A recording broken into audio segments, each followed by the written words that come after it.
Hey everybody, this is Sam Julien from upgradingangularjs.com. As you know, we're trying to be the go-to resource for upgrading legacy AngularJS applications to Angular.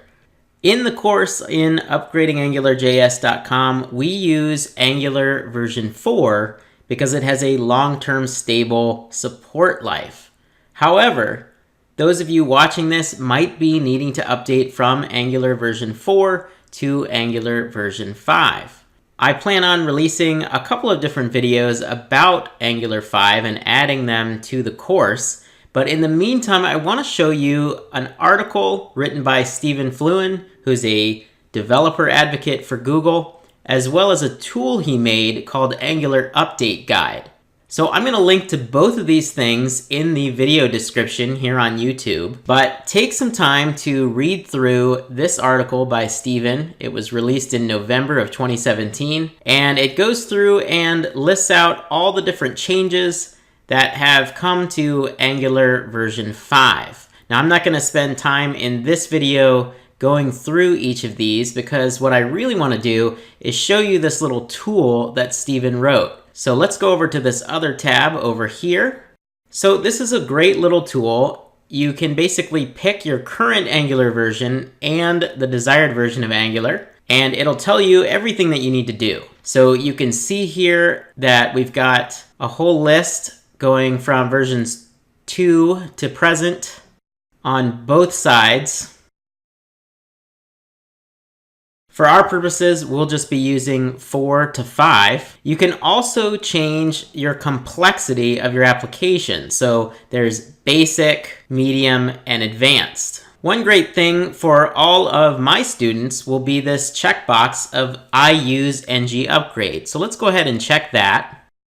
You can also choose between NPM and Yarn. Now in the course, we just stick with NPM just to make things easier, but I do love Yarn and use it all the time.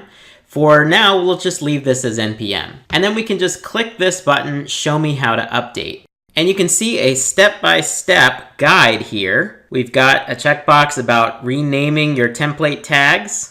We've also got one about using the different pieces from ng upgrade. Now, if you've been following along with the course, we already use angular/upgrade/static in this point here. That's because we needed to use that instead of regular old angular/upgrade in order to use the AOT compiler. So you're already ahead of the game with that one. The next section is during the update. And you can see a few different things here. What's nice is that they've actually given us the commands that we need to run, all the different libraries for Angular, as well as a new version of TypeScript. And lastly, they've given us a tip about after the update, switching from HTTP module to HTTP client module. So that's it for the basic application. Let's just take a quick look at the advanced and see what the difference is.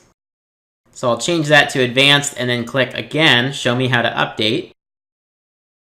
And you can see that the list is a lot longer. One thing that is a common use case with ng upgrade is using opaque tokens, and you'll need to replace those with injection tokens. Now, we didn't end up using this in my course, but I know in several other ng upgrade workshops that opaque token gets used sometimes, so keep an eye out for that. There are many other issues here, but again, this is for advanced, more complex applications, so keep that in mind. One big change is the RxJS change to pipeable operators. We're going to have a whole different video on that sometime, but you will want to check out the difference now in how you import RxJS operators starting in version 5.5 of RxJS. Now again, this is kind of outside of the scope of this particular video. I will post a link to the documentation in the YouTube description so you can read more about it. And that's really it. I just wanted to do a quick video here on this tool because I thought it would be useful for my students. And if you like videos like this, subscribe to this channel and follow us on Twitter at upgradingajs. And for a completely thorough step-by-step course on migrating AngularJS code to Angular, head on over to www.upgradingangularjs.com. Sign up for our email list and you'll be the first to see updates like this one and other resources on NG Upgrade around the web. We're trying to build the best community on the planet around NG Upgrade, and we'd love to see you there. Thanks, and I'll see you next time.